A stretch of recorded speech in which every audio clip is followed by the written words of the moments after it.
Good. Okay. Thank you and good evening. Welcome to the November 15th monthly work session of the Planning Committee of the Charlotte-Mecklenburg Planning Commission. My name is Kiba Samuel and I serve as chair of the Planning Committee. Welcome to the November 15th monthly work session of the Planning Committee of the Charlotte-Mecklenburg Planning Commission. My name is Kiba Samuel and I serve as chair of the Planning Committee. Welcome to this November 15th monthly work session of the Planning Committee. My name is Kiba Samuel and I serve as chair of the Planning Committee.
Testing, testing.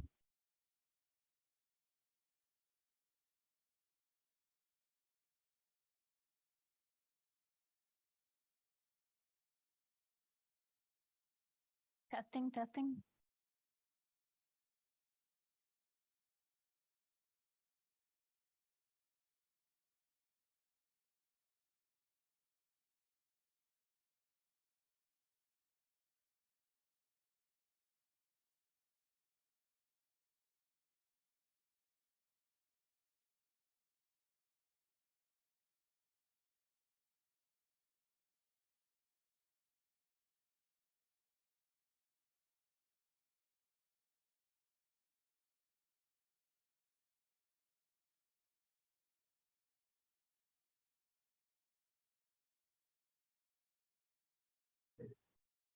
Thank you, everyone, for bearing with us through that little small bump in our technical difficulty. We believe now we have that resolved. So again, good evening and welcome to the November 15th, 2022 monthly work session for the Planning Committee of the Charlotte-Mecklenburg Planning Commission.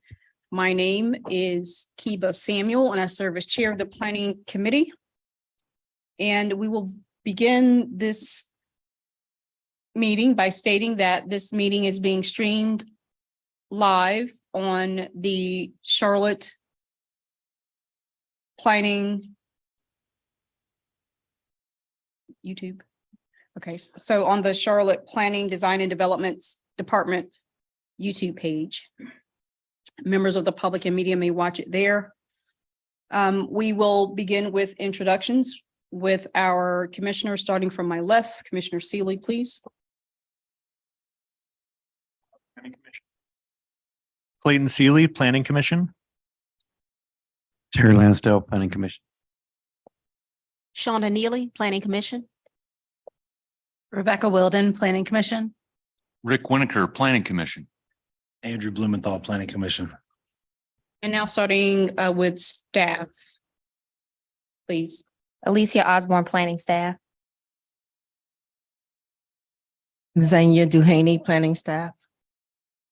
Kathy Cornett, Planning Staff. Maria Florin, Planning Staff.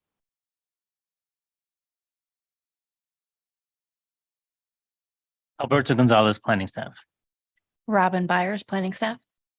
Catherine Mahoney, Planning Staff. Caroline Sawyer, Mecklenburg County. Thank you all for joining us in person. And again, welcome to those who are watching virtually. Our first item on the agenda is to approve the October 18th, 2022 meeting minutes. And if everyone has had an opportunity to review, please propose any necessary edits.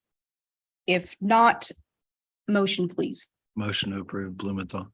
Second, Wilden. Motion by Blumenthal, second Wilden. All in favor, say aye. Aye. Any opposed? That passes unanimous. Thank you. Our mandatory referral list is a little short this month. And we have 4, I believe there are. Are there any that commissioners would like to pull for discussion? I didn't want to pull any for discussion, but I did have a quick question for county staff. Okay. It's not related specifically to any mandatory referral, but does it inform our vote on the mandatory referrals? It does. Okay. Ask away. Thanks very much.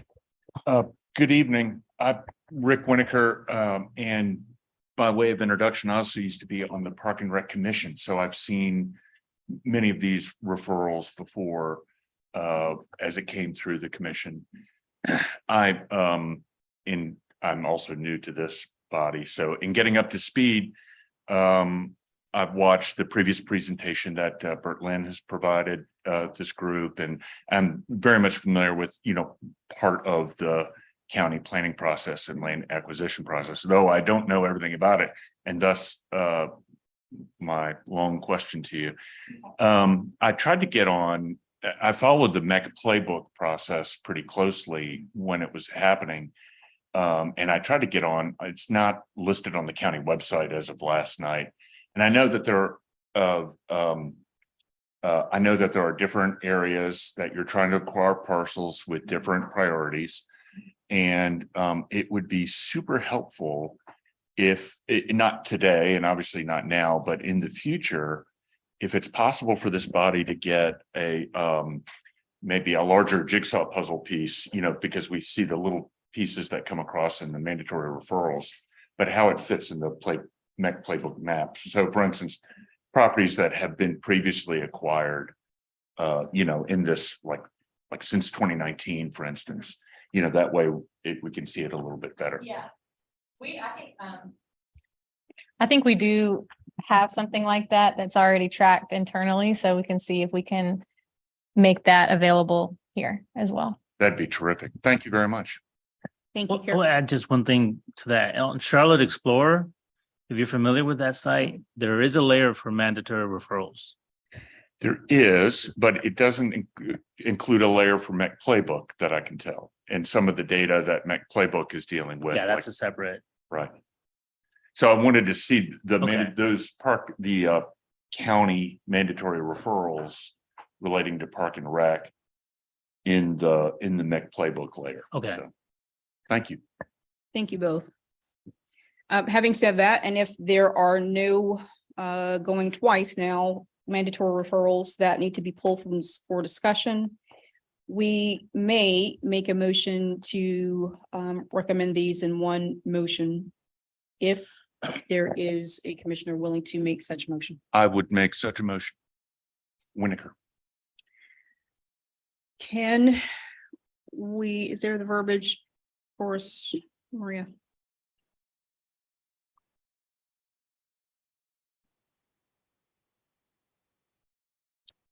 Okay. So Commissioner Winokur, when we have a mandatory referral, and just so that you are, oh, never mind, they've plugged it in already. Thank you. If you could please, since you are the one making motion, if you could please read that first box there. Certainly, thank you. The Planning Committee reviewed mandatory referral reports numbers 2251, 2252, 2253, 54, and 55 on November 15th, 2022. I have no additional comments for the submitting agencies. Okay. And if all are in favor of this mandatory referral recommendation, say aye. Aye. I'm sorry, I need a Second. second. Blumenthal, so we got Winokur on the motion, Blumenthal with the second, and all in favor again? Aye. Any opposed? Passes unanimous. Thank you. And I think we heard a little bit from Alicia yesterday in our full planning commission meeting regarding the an update to our planning department's community area planning engagement strategy. And Kathy will now, as the body vetting that process, this part of the implementation of the 2040 plan, Kathy will kind of provide a follow-up presentation to this body specifically so that we are further informed. So are we ready? Yes, I can advance it.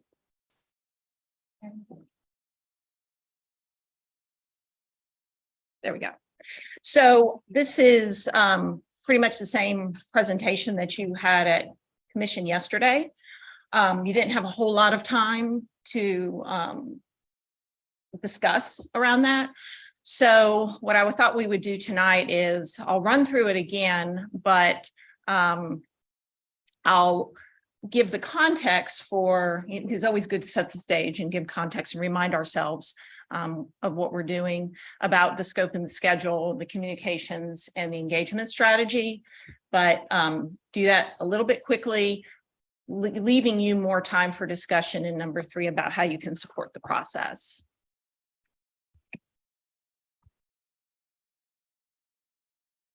There we go. So as you all know, we've had a big 2 years, first with the adoption of Charlotte's first comprehensive plan in almost 50 years in June of 2021. And then subsequently as the first very large implementation item doing the policy map, which mapped the place-based policies from that document. And also the adoption of Charlotte's first Unified Development Ordinance, the UDO. So the work we're doing now just continues to build upon those efforts. And as we've talked about before, the comprehensive plan is really the broad overarching document, but it's not, and the adoption of that plan by no means means there'll be no more planning. I mean, it's a snapshot in time and it's a guide, but it doesn't always provide the level of specificity for certain areas in our community. So that's what we're doing right now on that front with the policy work with the area plans, is getting down to provide more community level guidance. So how does certain parts of our community fit within the whole context of the broader community at large? At the same time, implementation starts for pieces of the UDO, because there's a lot of different land development ordinances within the UDO, but really the zoning ordinance pairs most closely with what we're doing with the area planning and the place type. So there could be potential text amendments as we move through and notice there's areas that might need more refinement on the ordinance side. And then also matching the zoning with the place types and really showing the public how these two efforts relate to one another. So it's a joint approach, as I just mentioned. I'm going to talk a little bit more about the importance of matching the zoning with our future place type recommendations, and how that will help guide development and redevelopment. Also providing clarity to the community about how these two efforts work together, because it's frankly, it's quite confusing, and it's confusing if you're not doing it every day to kind of differentiate between what's a policy and what's an ordinance. So trying to make sense of that for everyone, and also maximizing community input and people's time, because not everybody's time and resources are limited. So we want to make sure that we do that efficiently. And it's a 2-year effort again, as these last two, the UDO was much more than 2 years, but the last two policy efforts we've done, that was really a 3-year process. So this is 2 more years of a citywide effort, and we will continue to coordinate our communications, as I mentioned, our engagement, and also our interdepartmental collaboration.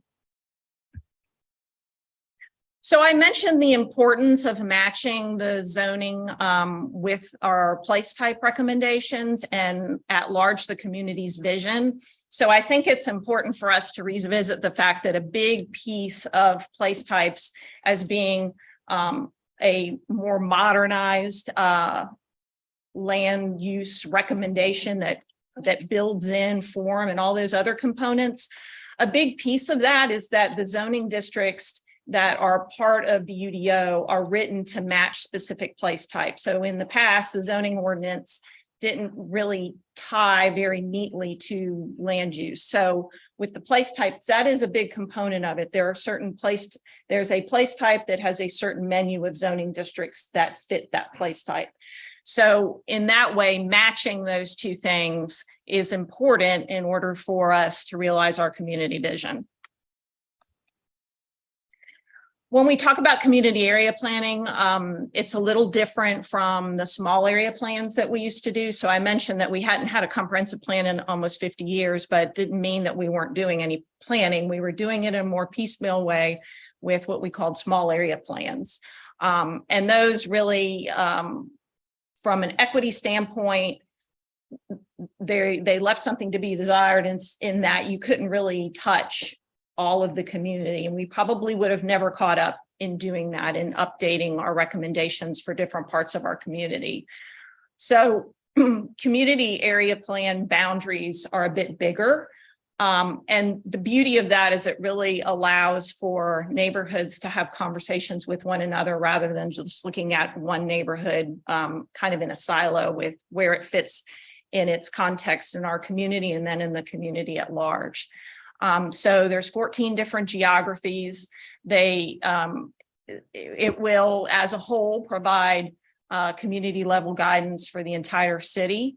As I mentioned, it will be a great way to have conversations among neighborhoods and really look at what barriers may exist, what gaps may exist. And some of these things are sometimes neighborhood boundaries. And then really, how do we efficiently and effectively identify where policy amendments need to happen within the context of our larger city? So plan components are similar to what you would expect in any policy planning document that, you know, they're very heavy on the land use, but they also have the zoning district designations that I mentioned. They identify areas that might need a little more guidance. So how does the city's overall vision relate to this specific piece of our community? Our community is very large. It's over 300 square miles. So the overarching piece of the comprehensive plan, it didn't really allow to kind of dive into kind of more specific and nuanced situations that happen in different parts of our community. Because in some places the needs are different. In some places the how they fit are different, what the opportunities are different. So really gives us a chance to go ahead and address those things with the community. Right now we're in the setting the stage portion where we're really getting ready, looking at existing conditions, planning how our workshops will happen, locate all the logistics that goes into that. But it will include refinements to place type designations, zoning, as I mentioned, supporting the vision for that particular piece of our community, identifying needed infrastructure improvements, and then implementation strategies as well. So there'll be 14 different community area plans. There's actually 15 geographies, but one of them is Center City, which just adopted the Center City Vision Plan last year. So we won't be looking at that one. And they'll include a variety of different components that will be similar across all 14 plans.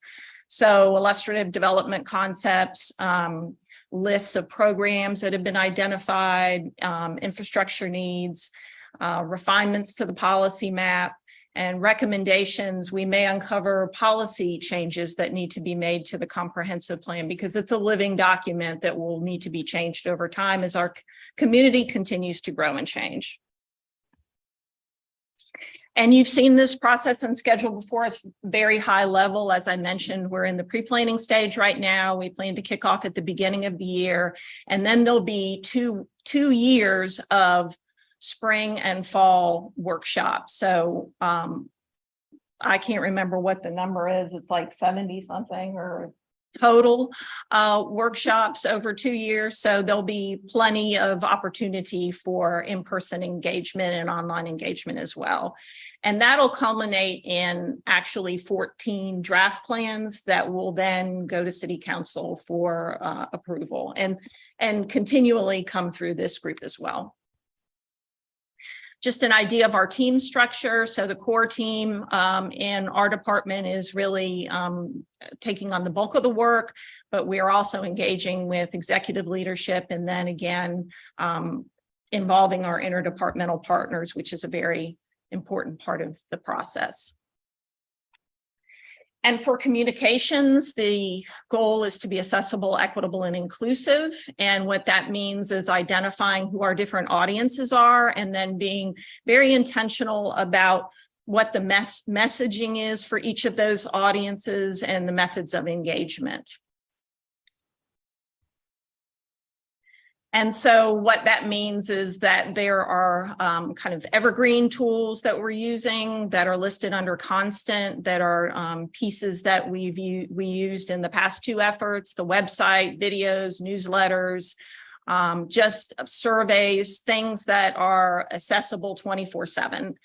And then coordinated with our workshops that I mentioned. We're also going to be hosting focus groups, neighborhood meetings, getting out to cultural events when we can, and then collaborative, and that includes this group as well as our joint use task force and our ambassadors.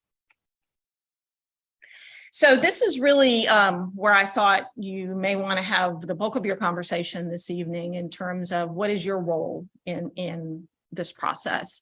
So obviously, sharing and promoting that evergreen content that I mentioned earlier, really driving folks to our website, to the videos. There's a whole library of materials that will be out there. And sometimes it's just somebody not knowing where to find those. So if you could help with that, that's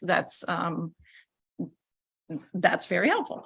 And also on the coordinated side with the spring and fall workshops, helping to recruit participants and actually help facilitate discussion. So usually we have breakout groups of some sort and a need for facilitators, and that would be a great role for you all as well.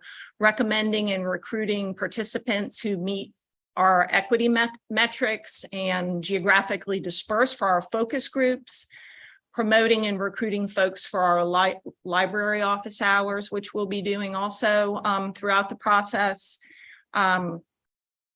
Our staff cannot get to every neighborhood meeting, so that is also a place that you could help us fill in with, and just presenting very basic information. And again, we have tools and driving folks to the website and things like that, and just raising awareness as part of a neighborhood meeting, I think would be super helpful as well.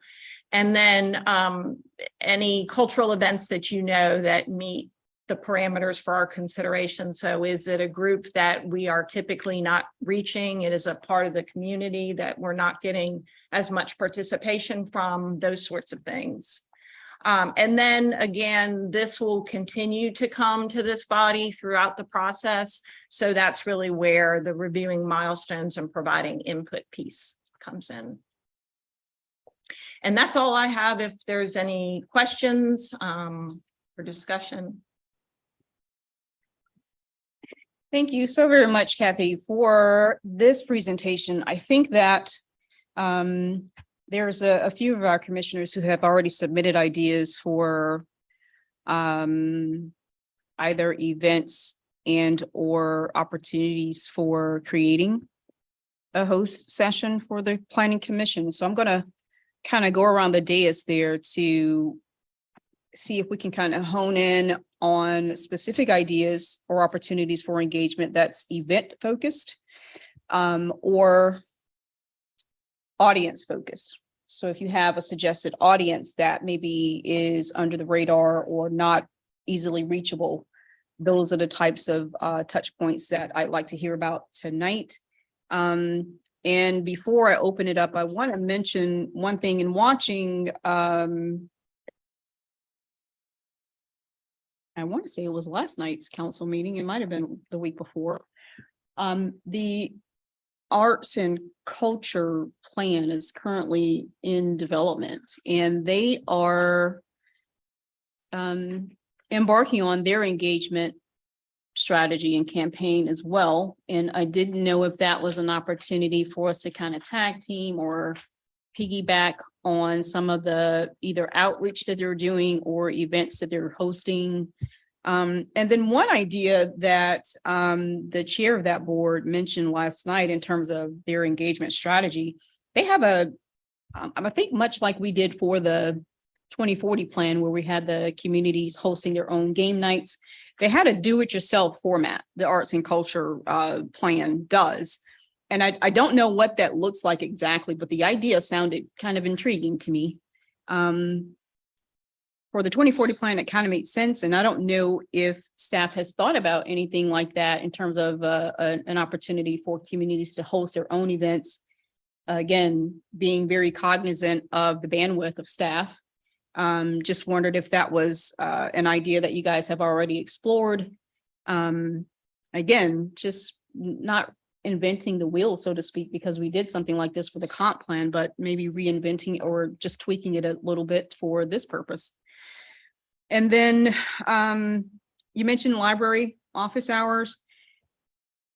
I think we did it for both the comp plan and UDO. We had office hours here at the building. Is that not on the table for this series of engagement? We are continuing to have those office hours through the end of this year. The idea behind the library ones was getting out in the community, but we can certainly continue to host them here as well. Just wondering. And now we'll open the floor to any questions. So maybe we just go around the dais. Commissioner Seeley. Obviously, I can offer any engagement through my social media channels, but I could also offer up the Mint Museum Auditorium on Randolph. There's great parking. There's enough seating for about 180 people. I ran this by Camp North End. They're interested in hosting something and also, just having kind of table events where we can talk to people during their events is also on the table. But if we wanted to do anything for the greater Druid Hills, Tryon Hills, Greenville, et cetera, neighborhood, they would be open to that. And also I could offer up Mint Museum Uptown. However, Uptown is already planned, so even if that's helpful, it might be. Does the Uptown include South End as well, correct? I believe. No, not for that Yeah, but they plan. did have a South End vision plan as well. It wasn't adopted. Okay, so, but, and, I've also talked to Madison Park neighborhood about this as a concept, but they already had their block party. But just staying engaged with them would be a great idea as well. Thank you, Commissioner Seeley. I shared with my information about the Mecklenburg County's EJ action plan and their outreach efforts, maybe some updates about partnering with them along the way. I have some questions, Madam Chair, kind of dealing with a little bit more specifics and the South End or South Middle outreach. I'm trying to understand a little bit about the sense of urgency about getting information out, and I'm not feeling two different pushes.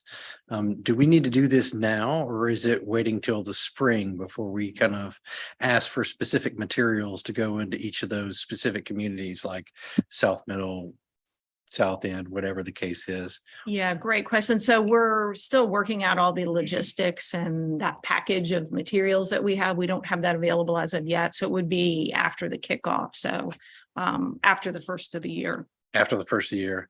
Madam Chair, if you may, with a line of questions for Kathy and staff, if I may. Sure. Or do we need to stick to the topic and go come back to it? Okay. I'm a bit confused, and I've run into a couple of issues on two different topics. First off, I'll ask my question as succinctly as possible and with a clarity and the answer requested. Is a text amendment the same as a policy amendment? For the No, UDs? yeah, they're not. So policy is not law, ordinances are.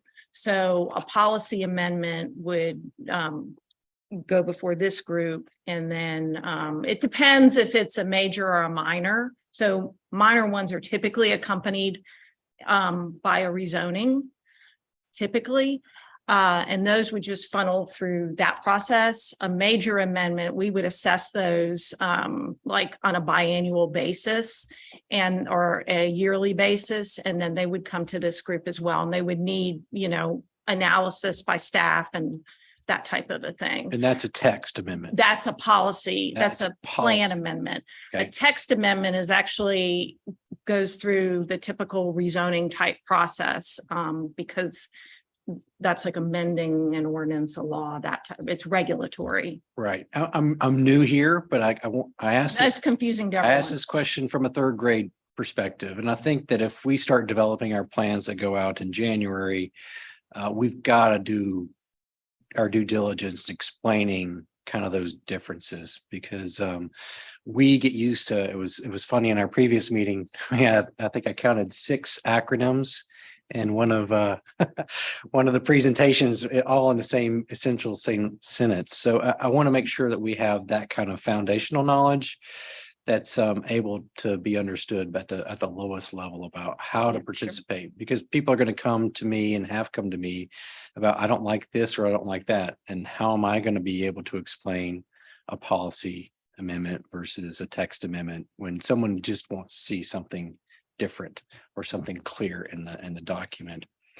The other piece, and that's driving this conversation about the what is a text amendment? How does it happen? The timelines, those kinds of things is, are we going to have clarity in the retirement of existing neighborhood plans as we go through this 14 plan process? We still get feedback and comments. Well, this is our plan, is the UDO is going to support this, right? And I think we need to be very cautious and forthcoming about how the South End plan, vision plan, or the university vision plan, or the whatever plan that's out there, the Wilmore, the whatevers, are they going to be relevant, consistent, considered in the future when we start having these other 14 plans that come on? Yeah, great question. I should have mentioned too that as we continue on in these efforts, we're not starting from scratch because we did a whole lot of work around that in the comprehensive plan work that we did and the policy map. So both of those efforts looked at all 80 something small area plans and other types of plans that we had. And those recommendations went into those efforts. Those plans were really retired as the policy map was adopted. But there are components in them, maybe infrastructure improvements or things. There really weren't. We did a whole assessment of that at the very beginning of the process, and there really wasn't that much. But that work was built into the first two efforts that we had. So we'll be very clear about letting folks know that as well. Yeah, I appreciate that. There's 230 odd plans in our history for the neighborhood, something like that. We're trying to figure out how and what parts are going to survive. Is it the transportation one? Is it the visionary one? Is it the funding limited funding limitation plans? Those are all kind of issues for me that I think we need to do for us to be representatives, as our chairperson has requested of us as we go out into these meetings. We've got to be able to make it clear and in the most simple way as possible how this is going to work, how it's going to affect them, and how it's going to affect their previous commitments to their neighborhood and their planning efforts thus far. Last question, and I'll thank you for letting me take most of the air in the room, but I promise I won't want to do it afterwards. But just as a quick follow-up, and this is a game I like to play for not when I don't understand something in the process. So who cannot submit a text amendment to the UDO once we get into that process? Who cannot Submit a text amendment? Well, I'm not an expert in text amendments, but I think that those can be filed. I think they can be filed by private citizens, by staff, by developers. So I don't really know that there's anyone that can't file a text amendment. You used to not be able to do there's a third party. So if you don't text amendment, if you don't own the property, now that's the one I'm not exactly sure how that's written in the new UDO. I'd have to look at that. And that was just like you said that for the record, just trying to get to that point about making sure that everybody will in this process. Something like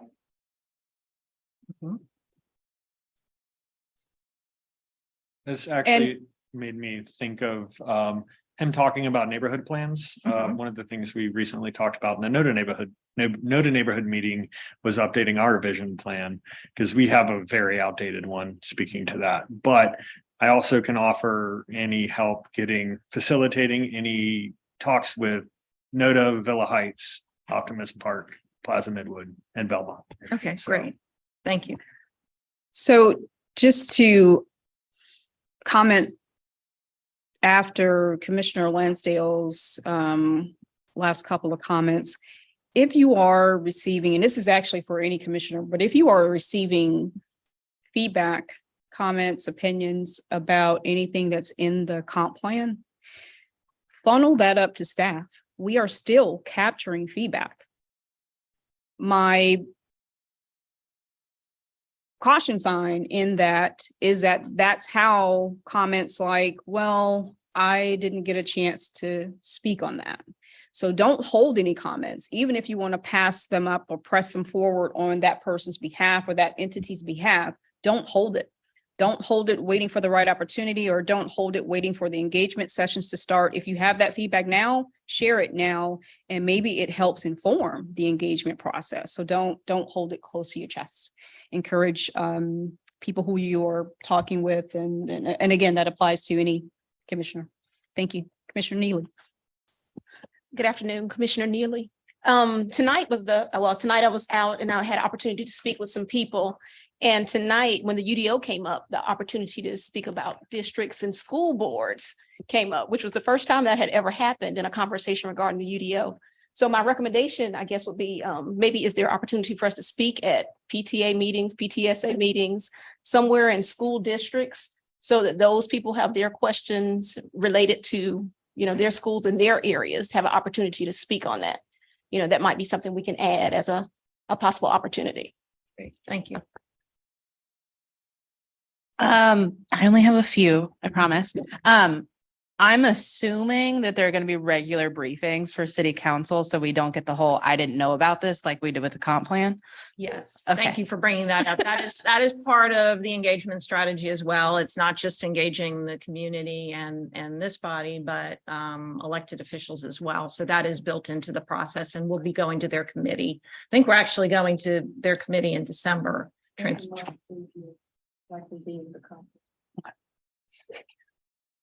I just had to make sure. I mean, I watched that thing so many times and I was like, 5 meetings ago, you heard about it.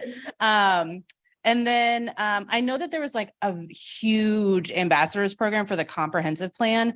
Are those folks still being engaged in this process? Yes, so we have a pretty massive contact list from that process. And so there are automatically built into the contact list for this moving forward.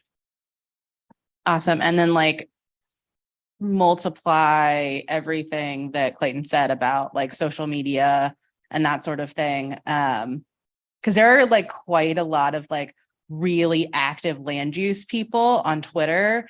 Clayton's probably like the biggest. But I mean, he's got a massive following. And so I think like being able to kind of like utilize our networks as well. And like the I'm gonna say under 35 because I'm not at 35 yet, but like under 35 folks that like still are on Twitter and Facebook and Instagram, and I don't do TikTok, but like that sort of thing, to kind of like keep it fun. Yeah, great. Thank you. And that reminds me that I think that we're still developing an ambassador's toolkit. That was a wish list that I think Alicia committed to having for us by December 1st. I'm just making sure you weren't asleep over there. No, I'm completely joking. But at some point in the first quarter. One by the time we go out. Right. So that's already in development. So thank you for that comment on ambassadorship.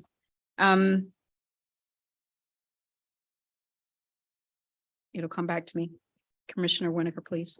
I was able during the MEC playbook campaign and before that, so I can facilitate meetings both on the west side and on the east side, going all the way down Ormore Road. Mora, the Monroe Road Group, also anywhere around. I'm in Chantilly and I'm regularly in touch. I was just talking with a few Plaza Midwood people, and so we will sometimes get together, have like neighborhood meeting events, more so now that's post-apocalypse.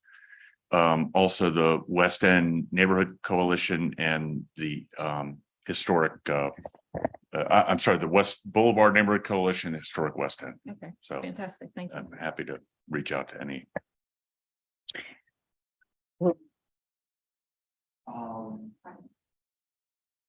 Thank you. The ambassador package, that was kind of alluded to yesterday, right? In terms of, for lack of a better word, like a cheat sheet, right? Something that we can have with us with fast facts, answers, things like that. We will have it. And Elisa, you said by the time you launch. You just said that. No, I said by the time we go out from the gate. The toolkit, but we do have like a one pager that is available. Just something like that, because, and the reason I ask is because there are going to be informal settings. Yes. Where people ask questions, and it'd be nice to have something, even just like saved on my phone, right? Yeah, we have materials that are perfect for that type of a thing. Okay, that would be helpful. And then if for questions we don't know the answer to be able to say, I don't know, we should reach out to yourself and Alicia, right? For answers to some that we don't know the answer. Well, yeah, Kathy and Yeah, you. yeah. Yeah. So here's what it's in the toolkit. It's similar to what we use for the comp plan for the policy map. Right now, we have a one pager and website, all the basic. What's in the toolkit is an FAQ, a fact sheet. Sometimes some images to help tell the story, key messaging. A template for social posts, newsletter, like all of that stuff is prepackaged. That's prepackaged, so if you're a neighborhood leader, you don't have to think about it. You just plug and play. And so because it's a combined effort with two projects, we're being intentional about how that's designed, what that looks like, how we not confusing people between what's policy and regulatory, and making sure our messaging is clear, concise, and so people can just take it and run with it. So it's a lot of information that goes into it, but we'll have something that you all can repost and share and all that when the project kicks off in January. I can't promise the whole toolkit in January. Yeah, just Yeah, something, yeah, right? something, yeah. And then correct me if I'm wrong, we're splitting the 14 into 7 and 7, right? So it'd be like 7 in 2023 and 7 in 2024. We're doing all at once. Yeah. Okay. They're all at once. Okay. And then last question I had, and Chairwoman, this kind of brings you in as well. When we were talking about our work program yesterday, and Sean and I were actually talking about this afterwards, had we made a commitment to have 4 separate planning commission, full commission hosted events? Yes. Okay. So Yes. that was part of the work program.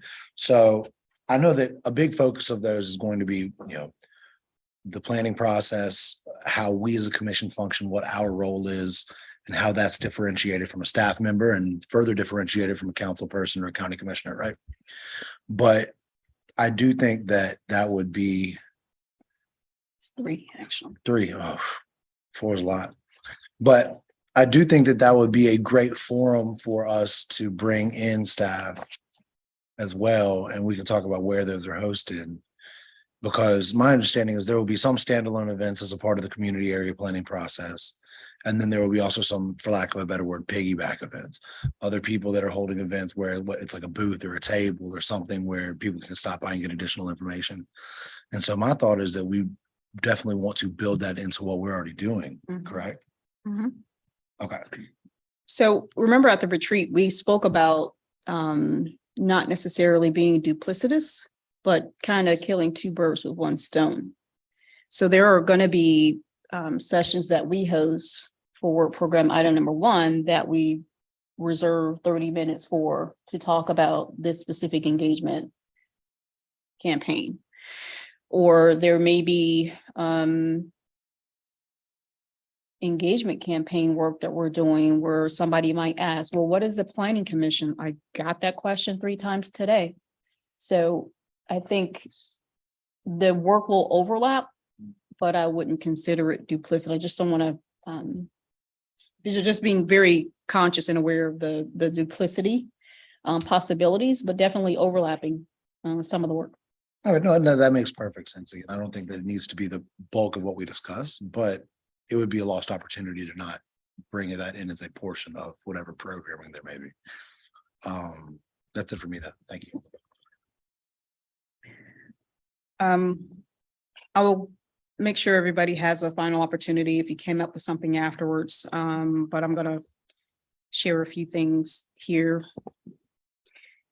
So I think, and if I know Alicia and Kathy, and especially Dr. Robin, there is a calendar somewhere of engagement opportunities that exist. It's probably all color coded or something. And I want to make sure that I don't know you or anything. I would suggest if it's not already color coded by maybe events that planning is hosting versus events that commission intends to host, or a color code by this is a virtual session, this is a hybrid, this is in person, et cetera, just that however you guys decide to delineate will be fine, but just some definition there around the calendar. I'm not proposing that we distribute that calendar. In my head, that's something that is shared around the dais of the planning commission and then amongst staff. So just so that we all are aware of the opportunities, whether we can all attend or just 3 people attend.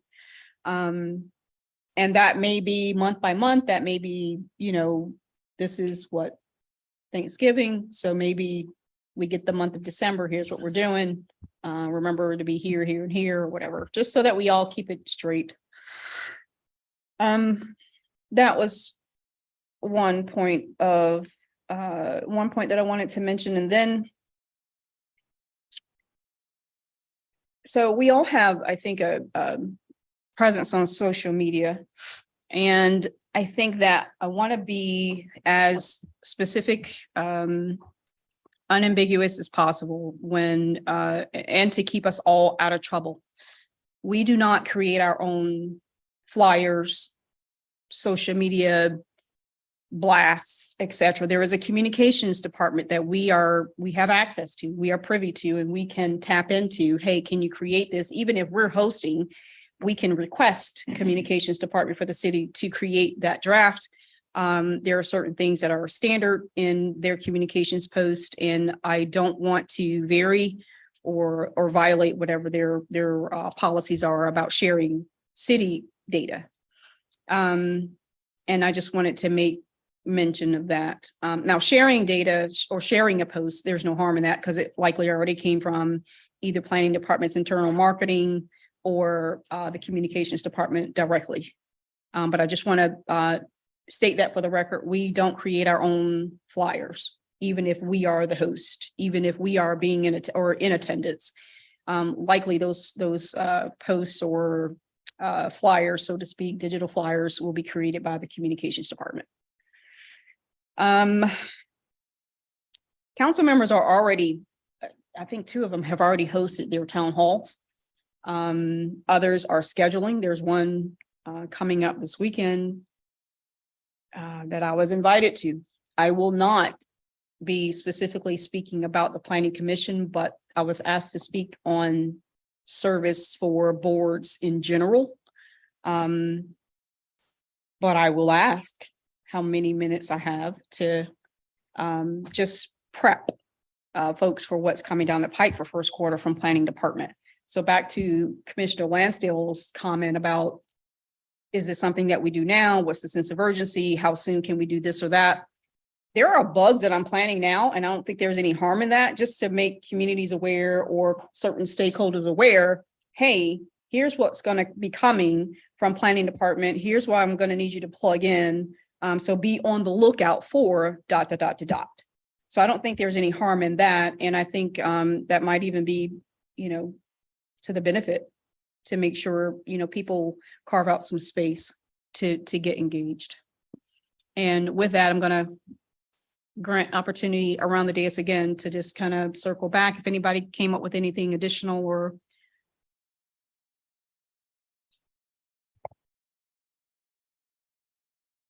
Nothing really additional. I am curious, is there like a request form or anything like that? I do have ideas that I would love to submit, and I can just email them as well. Yeah, you could just email them to me. Just That's email fine. to you. Mhm. Okay, cool. Because I have a whole bunch of different engagement ideas that I would love to run past y'all. Feel free. Okay, any questions for staff? Anything lingering? Are all hearts and minds clear? So Dr. Robin is with us today. I'm sorry. Nope. Dr. Robin Byers is here with us today. She doesn't have anything for us, but as we're out and about and people are recognizing, what you do and who you serve, and you get questions sometimes. And I've got a few inquiries. I know Walton has and Gusman have gotten questions or inquiries or about the dashboard. So as we are probably going to be a lot more forward facing than we ever have, and so that we're more prepared, I have asked Dr. Byers to kind of give us a test drive on the dashboard. either next month or the month of January, I'm not sure. And that might be this committee specifically, or it might come through planning commission. Haven't yet decided yet. Got to get with staff about that part. But if you have any questions that you are receiving about the dashboard or metrics in general, please shoot them to Dr. Robbins Dr. Byers, so that she can include that in her presentation to us in the next month or two. Anything else? Mr. Vice Chair, you got anything? Okay, well, with that, motion to close, please. Motion to close. I think motion by Wilden and second by Sealy. Okay, all in favor? Unanimous. Thank you. Good night, everyone. Meeting adjourned.